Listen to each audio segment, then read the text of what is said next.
Welcome back and moving on to our first segment for today. President Abdel Fattah el-Sisi urged on Saturday the preparation of an integrated national strategy to produce green hydrogen. Well, definitely one of the most important strategies to be adopted by Egypt, especially during this important or critical time, and especially that we have many of the big powers or major powers in the world now following and adopting this important idea of the green hydrogen. Talking about what is it about and how is it produced today, we have the pleasure to have with us Dr. Magued Karam, Executive Director of the Regional Center for Renewable Energy. Good morning, Doctor. Good morning. So before we start, let's talk more about what is the green hydrogen and how is it produced. Okay. Green hydrogen, we can speak about two terms, green and hydrogen. Yes. Let's talk first about hydrogen. Hydrogen is a gas that we are all aware of. Hydrogen is the most abundant gas in the universe. Nevertheless, it's never alone. It is always linked, for example, to oxygen in water, to carbons in hydrocarbons, fuels, and so on. So, and hydrogen itself can be considered as an energy carrier. It can be used as a fuel, but its energy density is not high compared, for example, to gasoline or diesel and other conventional fuels. So, and it is used already in several industries, for example, in the steel industry, in fertilizers to produce ammonia that is used in the agro-food industry, in the agriculture norms and patterns, and so on. And it is used in different industries. So hydrogen itself has its own market in the steel, in the petrochemicals, in fertilizers, and so on.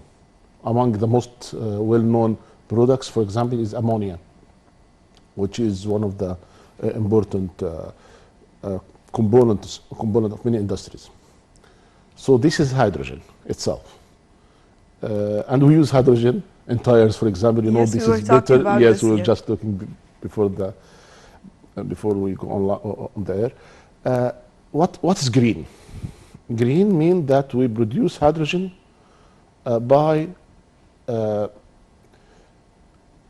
some methods that are not polluting or that are not damaging the environment. For example, using renewable resources. So when we use renewable resources to produce hydrogen, then this is called the green hydrogen. So how we do that? Typically, the hydrogen, 98% of the hydrogen in the world is produced with what is called gray or black hydrogen. Gray or black. We are speaking about green, but gray or black? Yes, 98%. So now, this is something and this is something else, or yes, both are serving for the same reason? Both are producing hydrogen, but hydrogen is produced by gray or black, meaning that we are using coal, so it's called the black hydrogen, or we are using natural gas, so it is called the gray hydrogen. So both are polluting the environment, emitting huge amounts of CO2, carbon dioxide, which is, we know that the impact of CO2 in having what we call greenhouse gases and the climate change. And we have talked about this in other episodes.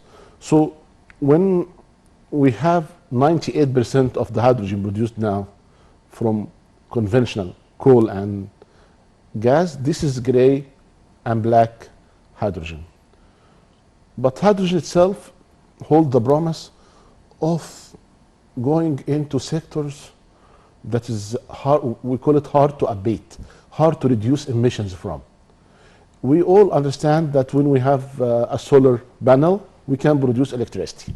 And we have examples, a lot of examples. For example, BIM-BAM project that we have discussed just last month even. Or we have a wind turbine that produces electricity by the power of the wind. And we have this on the coast of the Red Sea in Egypt, for example, and in many other places worldwide. But for hydrogen, how we are going to produce it? For coal and gas, we are using thermochemical processes. What is thermochemical processes? That we use, for example, natural gas is formed of methane. Methane, so we have methane together with water vapor in different processes, so we'll have hydrogen at the end. So it is called methane reform by water vapor. This is, in fact, is not a sustainable way of producing hydrogen.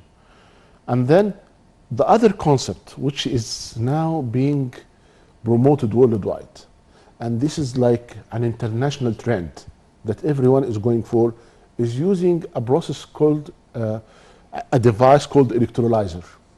These electrolyzers, when you put water, demineralized water, into this electrolyzer, you produce through electrochemical, not thermochemical, electrochemical process, you produce oxygen and hydrogen. And oxygen is not polluting. On the contrary, no, we can use it in medical application. It's oxygen, it's life. Yes. So the product here that we have is water as input and hydrogen and oxygen as output through this electrochemical device, which is called electrolyzer. And we have studied this in schools. You know, we have cathode and anode, and then we put water, then we split this through this simple process. Nevertheless, the electrolyzers still were produced in what we can call small to medium scale, not on the scale that the industry would require for hydrogen. So the action that is being, in fact, shaped worldwide now, that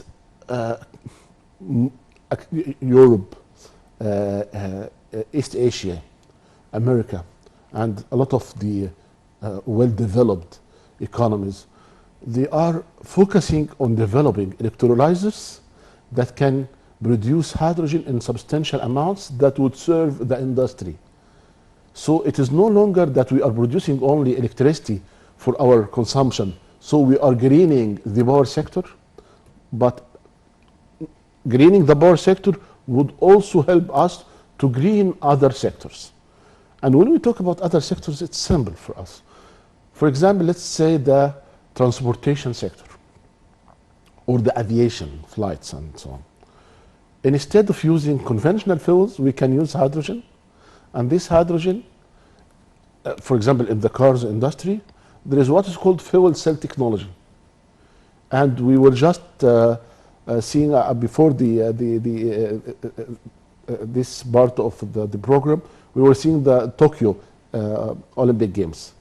And in Tokyo Olympic Games, Japan used hydrogen to power the cars through what is called fuel cell electric vehicles. Fuel cell electric vehicles use the hydrogen again to put it inside a device. This is called fuel cell, and hydrogen together with normal air produce electricity and water. So the byproduct of the car when you are operating the car, it is not gases, flue gases that we have. It is not polluting gases, but it is now water. So you can collect this water and use it. So the cars that fuel cells, electric vehicles, are used in and promoted in huge quantities now in China, in Japan, in South Korea.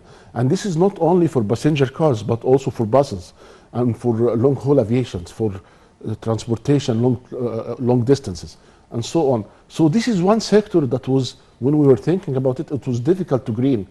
You can think that you are using electric car, yes, but to have it fully so that's why now we are talking about it, and we have been talking about the our project regarding the electric cars. So definitely there is going to be there are links yes. to this, yes. Electric car, what we are promoting now in Egypt, the electric car industry, which we are glad that we are in fact moving to have our local Egyptian electric car, that it would have battery plus motor, so you can charge it even at home. Yeah. So you can imagine that you don't need to go to a charging station, although you will do it during the night through alternating current, but you can also have faster charging in less than 20 to 30 minutes in other places. So the electric car concept is, in fact, some countries are thinking within the coming 10 to 20 years to have 100% electric car e-mobility, they call it. Doctor, just allow me to ask you, you've mentioned that green hydrogen will serve different and many industries. Can you tell us more about these industries and how we can take benefit of Yes, this? we spoke about the transportation industry. Automotive industry, yes. The second is the fertilizers industries and the petrochemical in general. And especially here, we can think about ammonia, and I referred to this earlier. And you can think about a country, for example, like Morocco. Morocco imports each year ammonia for its farming industry with around $2 billion US. So instead of importing ammonia and using renewable electricity, they are producing hydrogen and then converting hydrogen to ammonia, and this ammonia is now saving the cost of import. Another part of the equation, steel industry. Steel industry, for the production of steel, they require a lot of amounts of hydrogen. So you are greening the steel industry, and you can think that, for example, Germany, the German industry, the steel industry in Germany is among the most polluting in the world, and they are relying on coal. So by moving to hydrogen, you are greening the steel industry. And there are many other, I would say, sectors that we are greening through green hydrogen. When we discuss green hydrogen also, we are having a paradigm shift in the mind of all the citizens who are dealing with renewable energy. The concept of having interconnection worldwide for energy is now being shifted toward not only exporting green electricity, green power, electrons, but also now to produce products like steel, like cement, like etc. And then these products, because they are produced by renewable resources, they are green products. So green molecules, to export green molecules instead of exporting green electricity. So this is a new market that is being shaped worldwide. And if you just, I believe you have been following John Kerry's visit to Europe, and he is the voice of the United States new system now that is more environment friendly, I would say, let's say it like this. And the discussion that, of course, he was praising Egypt as one of the leading countries in the in Africa and the Middle East in sustainable energy, in fact, and renewable, particularly renewable energy, and the energy transition. We call it energy transition and energy transformation. But on the other hand, what he was discussing with the Commission, the European Commission, they were discussing the timing of applying what they call carbon border tax. What is carbon border tax?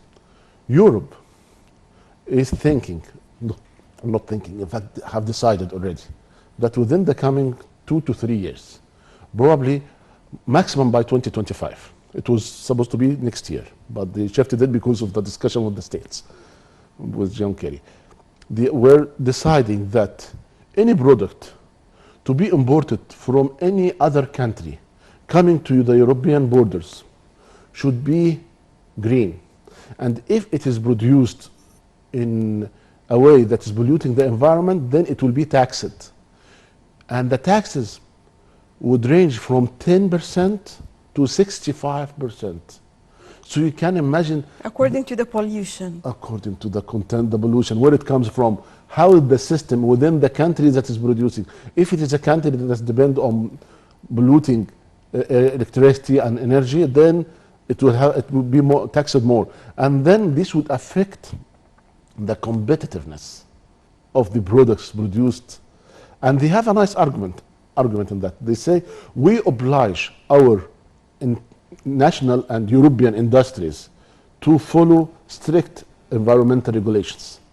So other countries who are not posing the same environmental regulation should pay a penalty because they are not helping Following. following and helping in fact the planet to survive.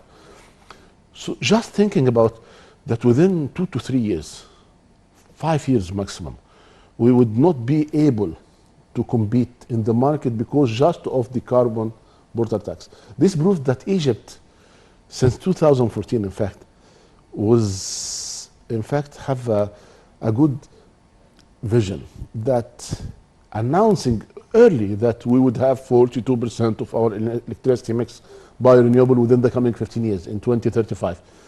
This is an important vision for Egypt, and realizing it right now is also, and proving it on the ground is also a success story. That means that when we are exporting our products, it would have better opportunity in the neighboring markets, in the European and Asian markets. And this is not only for Egypt. All over the region, we have now Emirates already established the first project producing green hydrogen through the electrolyzer concept. Water that split it into hydrogen and oxygen. NEOM in Saudi Arabia, this huge project that, in fact, that's a flagship project even for the entire region. They signed agreements with $5 billion with different companies to install green hydrogen, the green ammonia production facilities, using renewables to produce hydrogen and then to produce ammonia.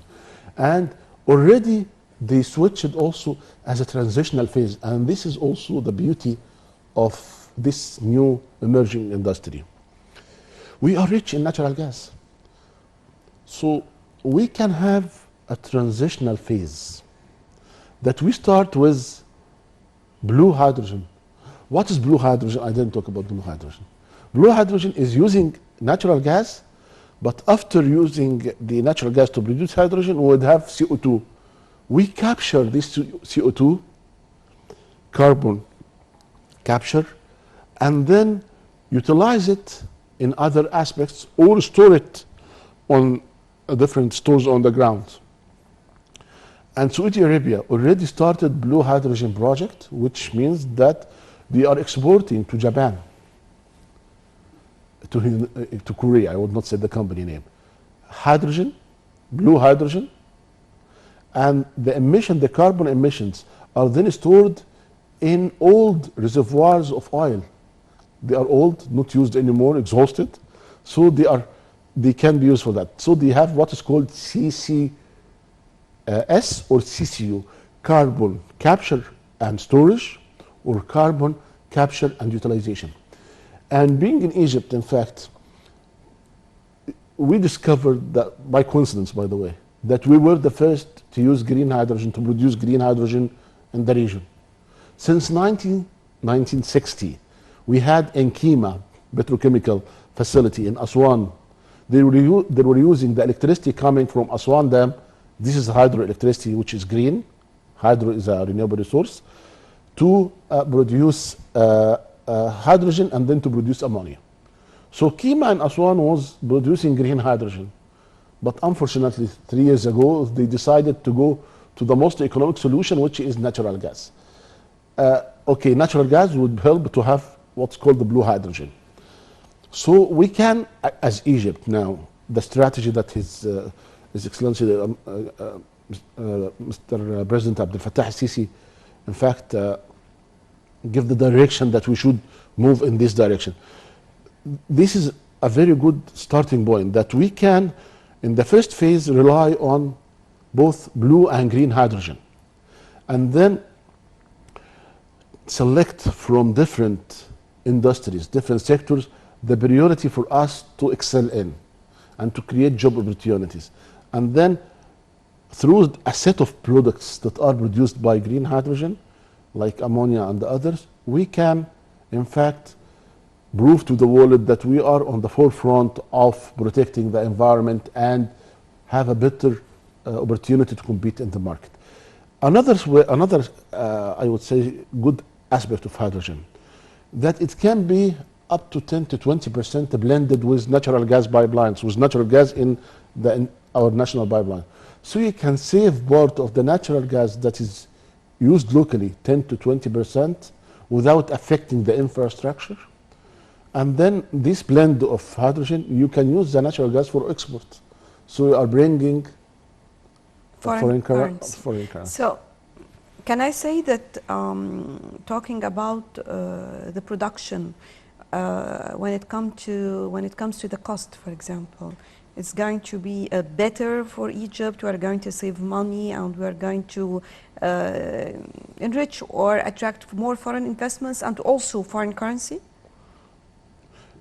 Okay, we are thinking. There is what's called in the international markets first mover advantage. When you take the first step in any market, you have a leading position, that you are well positioned, that you are the first resort that anyone would come to. Then, so starting with the positioning. Yes, we are positioning ourselves as a player in this market. Okay. As a leader.